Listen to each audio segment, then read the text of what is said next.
حافظ صاحب، انسانی عقل اس بات کو تسلیم نہیں کرتی ہے کہ ہم ادنا سے انسان ان کی شان پہ آغاز گفتگو کر سکیں. کہاں سے شروع کریں، کہاں پہ ختم کریں، آپ ہی آغاز کیجیے. بسم اللہ الرحمن الرحیم. رب اشرح لی صدری ویسر لی امری واحلل عقدۃ من لسانی یفقہوا قولی. رب زدنی علما رب زدنی علما رب زدنی علما.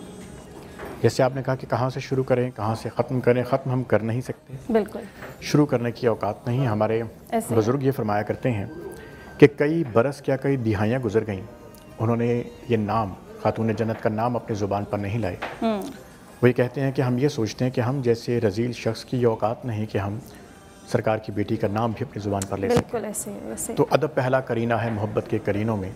یہ وہ مقام ہے کہ جہاں پر اقبال ہمیں یہ کہتے ہیں کہ جب ہم شان مریم کی بات کرتے ہیں نا، تو ہم یہ کہتے ہیں وہ مادر نبی ہیں، تو مریم کی شان، مریم علیہ السلام کی شان بہت بلند ہو جاتی ہے کہ اللہ پاک نے ان کے بطن سے نبی کو جنا.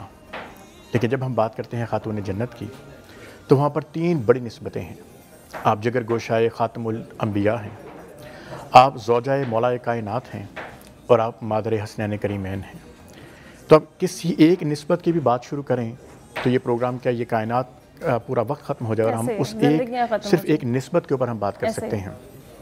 حضرت عائشہ صدیقہ رضی اللہ تعالیٰ عنہا ارشاد فرماتی ہیں کہ سرکار دو عالم صلی اللہ تعالیٰ علیہ وآلہ وسلم جب آپ ان سے ملاقات کے لیے تشریف لاتی تھیں تو آپ نہ صرف اپنی جگہ سے کھڑے ہو جاتے، کبھی ان کا ہاتھ یا ماتھا چوم کر اپنی ہی جگہ پر بٹھاتے تھے اور ان سے گفت و شنید کرتے تھے. جو آنے والی دنیا کو یہ پیغام تھا کہ یہ وہ وقت تھا کہ جب لوگ اپنی بیٹیوں کو زندہ درگور کر دیا کرتے تھے. آپ نے اپنی بیٹی کو ایسا مقام عطا فرمایا اور پوری دنیا کو بتایا کہ بیٹیوں سے راز و نیاز کی باتیں بھی کی جا سکتی ہیں اور ان سے ہر بات کرنی چاہیے بھی، اور ان کو وہ اعتماد بھی دینا. اب یہ دیکھیے کہ چونکہ عمر میں سب سے چھوٹی ہونے کی وجہ سے آپ نے سب سے زیادہ وقت سرکار کے ساتھ گزارا ہے. اور ایک بہت اہم پہلو جو آج کی ہماری بہنوں بیٹیوں کو سوچنے کی ضرورت ہے کہ وہ تمام تر مشکلات جو سرکار دو عالم صلی اللہ تعالیٰ علیہ وآلہ وسلم نے فیس کی ہیں، آپ نے ان کے ساتھ دیکھی ہیں.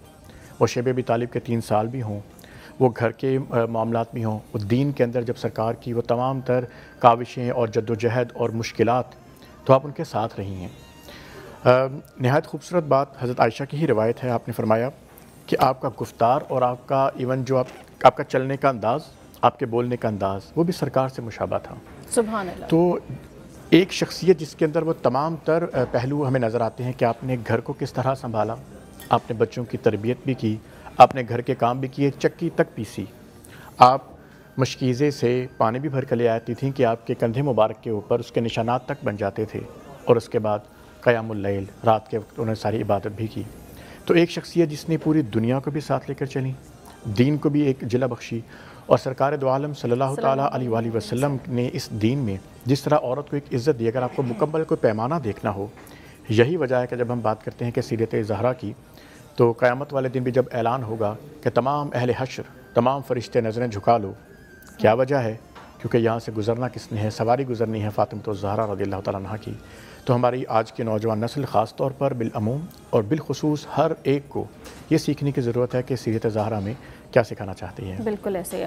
ڈاکٹر صاحب آپ کو بھی شامل ہے گفتگو کریں. اگر ہم دین اسلام کی بات کریں تو دین اسلام وہ دین ہے کہ جس نے عورت کو ویسی بہت اعلیٰ مرتبہ دیا ہے. اگر آپ کو بیٹی بنایا تو رحمت بنایا، بیوی بنایا تو نصف ایمان کی وارث بنایا، پھر ماں بنایا تو قدموں تلے جنت دے دی. سیدہ فاطمہ الزہرا سلام اللہ علیہا اس باپ کے لیے رحمت جو کہ رحمت للعالمین ہے، اور اس شوہر کے نصف ایمان کے وارث جو کہ خود کامل ایمان کی گواہی رسول اللہ صلی اللہ علیہ وآلہ وسلم نے دی، اور پھر ان کے قدموں کے نیچے ان بیٹوں کی جنت رکھی جو کہ خود جنت کے نوجوانوں کے سردار ہیں. کیا مقام، کیا مرتبہ ہے ان کا؟ ان الحمدللہ ما بعد فاعوذ باللہ من الشیطان بسم اللہ الرحمن الرحیم.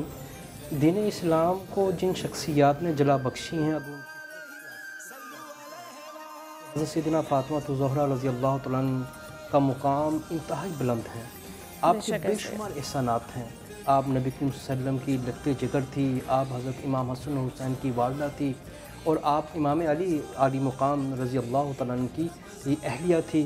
اور پھر آپ کی شخصیت پر قرآن کر رہا ہے. اچھا. آپ کی شخصیت پر ہیں یعنی کہ قرآن کریم کی میں بہت سی ایسی آیات آپ کی خدمت میں عرض کر سکتا ہوں جس کا مصداق حضرت فاطمہ رضی اللہ تعالیٰ عنہ تھی۔ یہ خواتین میں وہ پہلی خاتون تھی جو نجران کے عیسائیوں پر جب مبالغہ کا واقعہ آیا تو نبی کریم صلی اللہ علیہ وسلم حضرت سلمہ فرماتی کہ جب یہ آیات نازل ہوئی کہ اللہ تعالیٰ نے نبی صلی اللہ علیہ وسلم کو حکم دیا کہ آپ اپنے بیٹے اپنی اولاد کو لے کر باہر نکلیں اور نجران کے عیسائیوں کو بھی کہیں، تو سلمہ فرماتی ہیں آپ نے امام حسن حسین اور حضرت سیدنا فاطمہ الزہرا رضی اللہ عنہ کو بلایا اور ان پر اپنی چادر دی اور فرمایا کہ اے اللہ میرا گھرانہ یہ ہے، میں ان کو لے کر آیا ہوں۔ تو حضرت سلمہ فرماتی میں نے کہا کہ اللہ کے رسول کیا میں آپ کے گھرانے میں سے نہیں ہوں؟ ظاہر بات ہے ازواج مطہرات میں سے تھی۔ آپ نے فرمایا سلمہ تم میں خیر ہیں اور تم اللہ کے نبی کی بیوی ہو، لیکن میرا گھرانہ یہ ہے۔ آپ صلی اللہ علیہ وسلم کی بے شمار روایات ملتی ہیں، جس طرح عثمان بھائی نے بتایا کہ قیامت کے دن فرشتوں کو یہ حکم دیا جائے گا اپنی نگاہیں نیچی کرو، اور 4 عورتیں ایسی ہیں جن کے بارے میں اللہ کے رسول نے فرمایا کہ اسلام کے اندر اور اسلام سے قبل بھی ان عورتوں کے مقام کو اللہ کے ہاں بڑی قدر و منزل سے دیکھا جاتا ہے۔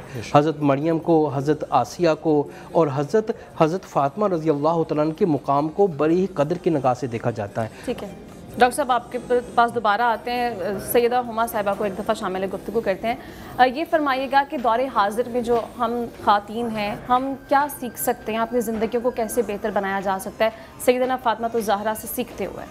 جی بسم اللہ الرحمن الرحیم، اللہم صلی علی محمد بہت خوبصورت سوال آپ نے کیا۔ جناب فاطمہ الزہرا سلام اللہ علیہا اس دور میں پروردگار عالم نے رسول اللہ کو عنایت فرمائی کہ جب عورت کو زندہ دفن کیا جاتا تھا۔ جی مطلب آپ سوچئے کہ جب بیٹی ہو جاتی تھی تو اس کا سوشل بائیکاٹ کر دیا جاتا تھا اور ان کو صحراؤں میں چھوڑ دیا جاتا تھا اور بیٹیوں کو دفن کر دیا جاتا تھا۔ اب اس زمانے میں خدا نے جب چاہا کہ عورت کو ایک مقام دیا جائے، عورت کو اس کی عظمت، اور جیسے کہ میرے برادران ابھی کہہ رہے تھے کہ آپ نے بہت اچھی تمہید باندھی، تو اللہ تعالیٰ نے رسول کو بیٹی دے دی، اور جب رسول کو بیٹی دی تو رسول کو بیٹی دے کر مقام وہ دے دیا کہ وہ صرف اس دور کے لیے نہیں رہیں، بلکہ جیسے ابھی آپ نے کہا کہ آج کے دور میں بھی اسوہ ہیں بیوی۔ جناب فاطمہ الزہرا سلام اللہ علیہا ایک ایسی کامل اسوہ ہیں کہ اگر ایک ماں ان سے سیکھنا چاہے تو آج کے پرآشوب دور میں ایک ماں ان سے کیا استفادہ حاصل کر سکتی ہے۔ ایک بیٹی، وہ صرف بیٹی نہیں تھیں، وہ بیٹی تھی جن کو ان کے باپ ام ابیہا کہتے تھے، یعنی کہ باپ کی ماں، اپنے باپ کی ماں کہلائیں جناب فاطمہ الزہرا، اور زوجہ بنی تو اس طرح سے زوجہ بنی کہ مولا کائنات ان کے سامنے کھڑے ہو کے کہتے تھے کہ فاطمہ، جب سوال کیا کسی نے مولا کائنات سے کہ آپ کو جناب فاطمہ الزہرا سے کوئی شکایت ہے، تو کہاں رسول کی بیٹی، کہاں مولا علی لب کھولتے شکایت میں، لیکن انہوں نے مسکرا کے کہا ایک شکایت ہے۔ تو لوگوں کو آپ کو پتہ ہے کہ ان کے دلوں میں خیال آیا کہ رسول کی بیٹی سے شکایت، تو تب مولا کائنات نے مسکرا کے کہا مجھے یہ شکایت ہے کہ فاطمہ نے کبھی مجھ سے کچھ مانگا نہیں۔ اب اس دور کی اگر آپ کہیں کہ آج کی خواتین کے لیے اسوہ، تو آپ یہ دیکھیے کہ جناب فاطمہ الزہرا نے بحیثیت بیٹی ایک باپ کی عظمت، ایک باپ کی عزت کو اور بلند کر دیا۔ مطلب جہاں پہ رسالت مآب رحمت للعالمین تھے وہاں وہ ان کے لیے رحمت بن گئی، اور اس طرح رحمت بنی کہ جہاں پر رسالت مآب کو بیٹی کی ضرورت ہوتی تھی وہاں ماں کی طرح سپورٹ کیا۔ پھر جب بیوی بنی تو شاکرہ، اس طرح کی بیوی کہ جو ابھی آپ جیسے کہہ رہی تھے کہ کل ایمان کی نصف ایمان، کوئی عام مرتبہ نہیں ہے جناب فاطمہ الزہرا کا۔ ہم اگر کہیں کہ میں آج کی بیوی ان سے کیا سیکھوں، تو میں جناب فاطمہ الزہرا سے ہم سیکھ سکتے ہیں کہ ایک شوہر کے ساتھ آپ کو سپورٹ کیسے کیا جائے، ایک شوہر کے ساتھ آپ نے چلنا کیسے ہے۔ اور جناب فاطمہ الزہرا سلام اللہ علیہا تک جب یہ بات پہنچی کہ مولا کائنات نے ایک شکایت کی ہے کہ آپ جو ہے وہ آپ نے کبھی کچھ مانگا نہیں، تو جناب فاطمہ کا جواب یعنی کہ شوہر کی عزت نفس کو اس قدر اوپر رکھا بیوی نے کہا مانگے تو وہ جسے کسی چیز کی کمی ہو۔ اب یہ کون زوجہ کہہ رہی ہیں کہ جن کے گھر میں فاقے بھی ہو رہے ہیں، جن کی چادر کے اوپر پیوند بھی لگے ہیں، جن کے شوہر خیبر سے اگر فتح کر کے آ رہے ہیں تو سارا مال غنیمت رستے میں بانٹ کر آ رہے ہیں اور وہ مصلح بچھا کے شکرانہ ادا کر رہی ہیں، تو اب آپ آج کے دور میں کہیں کہ ایک عورت ان سے کیا سیکھے؟ ہمارے پاس سیکھنے کے لیے بہت کچھ ہے۔